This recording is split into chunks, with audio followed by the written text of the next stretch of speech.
Hey guys, welcome to the first installment of World of Mini Warcrafts.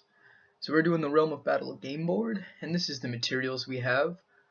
Some varnish, some apple farm paints, and the Citadel Terrainscape kit.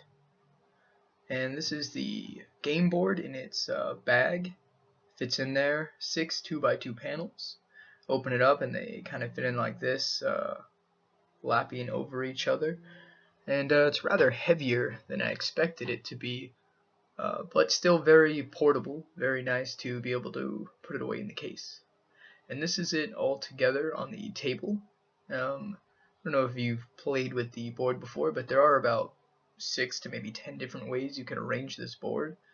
But as you can see, it's made out of the same plastic that all Citadel minis and models are made out of.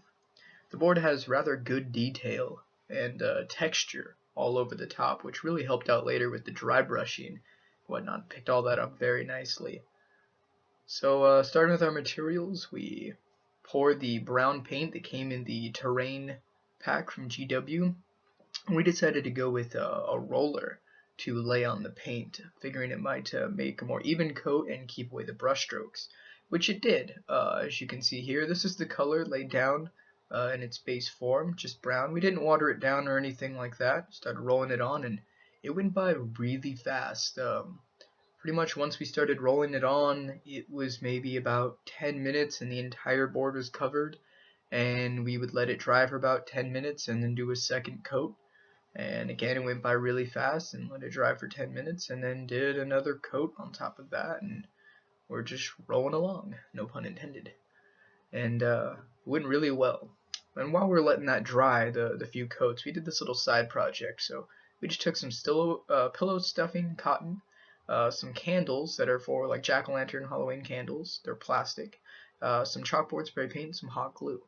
This is the candle. It's called the teacup candle, and it's a little electric. You turn it on the bottom, it glows. And we basically glue the cotton all around the candle using the hot glue, making little layers. And then you spray the chalkboard or just whatever black generic spray paint you want. You get this fire effect. So back to the board. Here we have the rocks.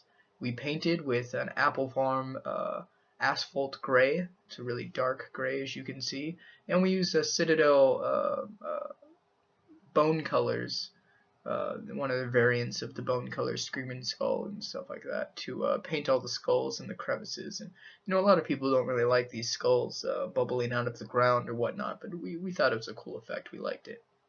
So then we dry brushed on the rocks and on the brown with the orange, the burnt orange.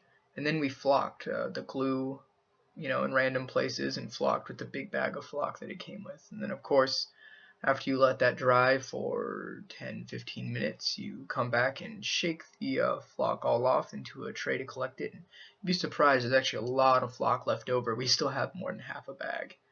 So this is the board after all the dry brushing. You can really see the highlight areas of that burnt orange all over it, and the rocks with the lighter gray, which is also an Apple Farm gray that we used on that as well.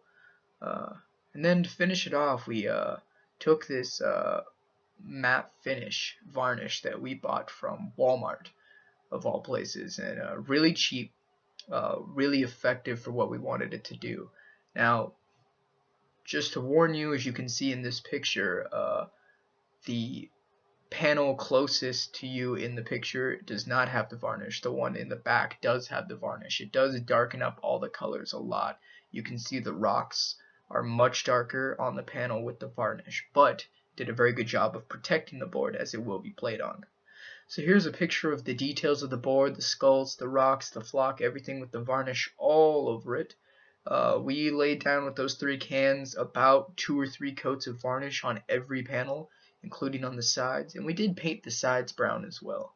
So here's the full board in one of its variations that it can be set up in. It can also be set up as a large crater with a mountain in the middle, or as a valley, and several other variants. And here it is with some minis. We did a little showcase, and my friends and I just pulled out a few of our units and set them up on the board so we can get some pictures. And like I said, the varnish really worked to protect it with all the different minis getting handled on it. And here it is being used at our local 40K tournament. And you can see the fire smoke effect things that we made there, also on the drop pods, and all together is really fun. I definitely recommend the board. It's very useful and very fun to have. Thanks for watching.